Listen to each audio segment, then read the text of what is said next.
नमस्कार साथियों, ज्ञान स्त्री गुरुकुल के चैनल पर आपका बहुत बहुत स्वागत है। साथियों, पॉलिटिकल साइंस के अंतर्गत हमारा टॉपिक है राज्य सूचना आयोग। जिस तरह से केंद्रीय सूचना आयोग होता है उसी तरह से राज्य में राज्य सूचना आयोग की व्यवस्था की गई है। केंद्रीय सूचना आयोग केंद्र सरकार के सभी उपक्रमों पर निगरानी रखता है। इसी प्रकार राज्य सूचना आयोग भी राज्य सरकार के अंतर्गत हम जितनी भी आरटीआई वगैरह डालते हैं उन सब के बारे में यह आगे की कार्रवाई करता है। तो कैसे इस टॉपिक को समझेंगे, चलते हैं अपने टॉपिक की तरफ। स्थापना, जिस तरह से सेंट्रल गवर्नमेंट में केंद्रीय सूचना आयोग की स्थापना की गई है उसी अधिनियम के अनुसार 2005 के अधिनियम के अनुसार राज्य में राज्य सूचना आयोग की स्थापना की गई है। गठन संबंधित राज्य सरकार करती है, प्रत्येक राज्य सरकार करती है। कार्य क्षेत्र राज्य सरकार के अधीन सार्वजनिक प्राधिकरण, मुख्यालय संबंधित राज्य की राजधानी ज्यादातर होते हैं। राज्य सूचना आयोग एक वैधानिक निकाय है, संवैधानिक नहीं है। वैधानिक मतलब संविधान के अंदर 26 जनवरी 1950 के बाद एक एक्ट के माध्यम से इसे जोड़ा गया है, इसलिए यह एक वैधानिक निकाय है। संवैधानिक तब होता जब ये 26 जनवरी 1950 के संविधान में होता। तो दोनों चीजों को आपने समझ लिया।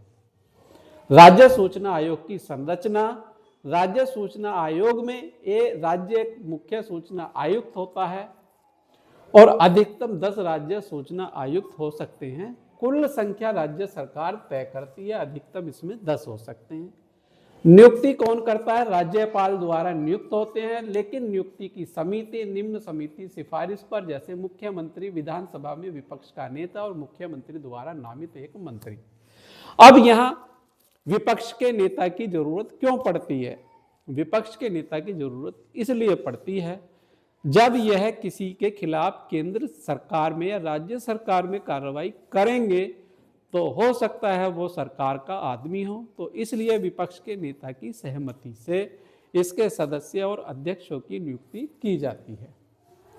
आगे चलते हैं। कार्यकाल, आरटीआई अधिनियम 2005 के अनुसार 5 वर्ष या 65 वर्ष की आयु जो पहले हो पुनर्नियुक्त नहीं हो सकता है। ये आरटीआई संशोधन अधिनियम 2019 के बाद कार्यकाल राज्य सरकार द्वारा निर्धारित किया गया। वेतन एवं भत्ते राज्य सरकार द्वारा निर्धारित होते हैं। राज्य सूचना आयोग के कार्य, प्रमुख कार्य हैं इसमें। जिस तरह से सेंट्रल गवर्नमेंट में कार्य केंद्रीय सूचना आयोग में दिए गए हैं, इसी तरह से राज्य सूचना आयोग में कार्य दिए गए हैं।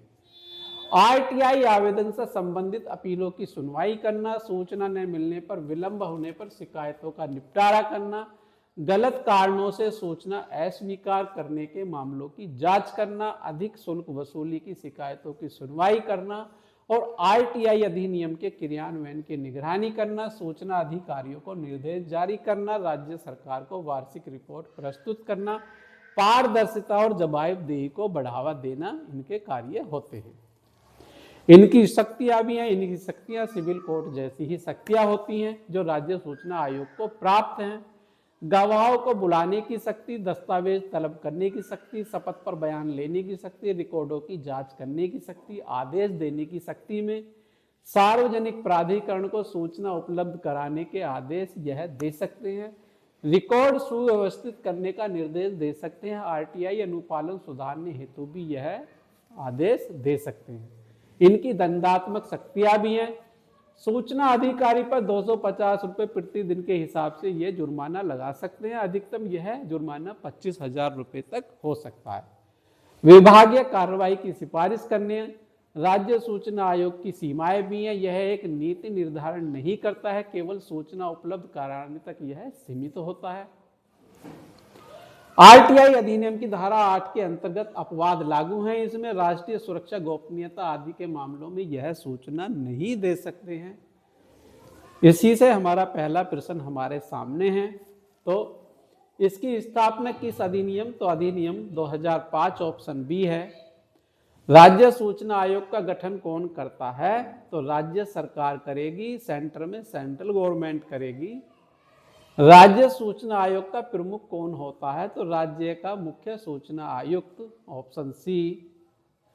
राज्य मुख्य सूचना आयुक्त की नियुक्ति कौन करता है? तो नियुक्ति राज्यपाल द्वारा की जाती है। सिफारिश मुख्यमंत्री और विपक्ष के नेता और मंत्री की होती है। राज्य सूचना आयोग में अधिकतम कितने सदस्य हो सकते हैं? तो अधिकतम 10 सदस्य इसमें हो सकते हैं।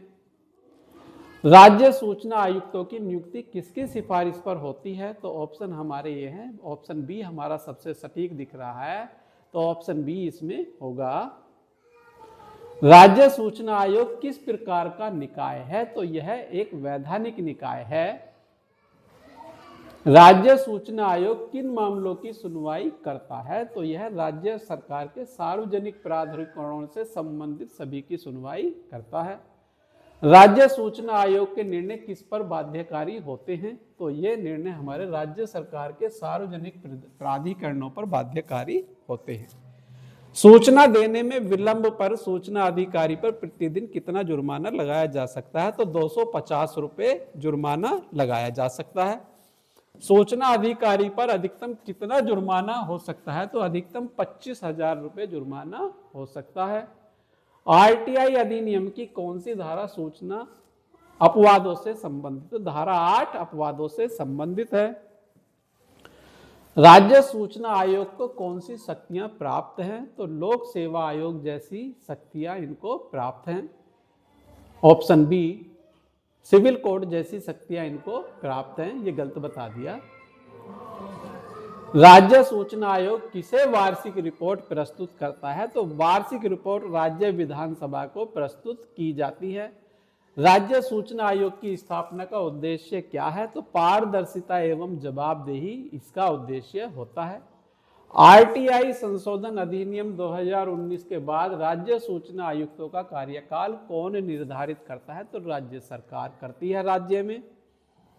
राज्य सूचना आयोग किस विषय में हस्तक्षेप नहीं करता है? तो नीति निर्धारण में यह हस्तक्षेप नहीं करता है।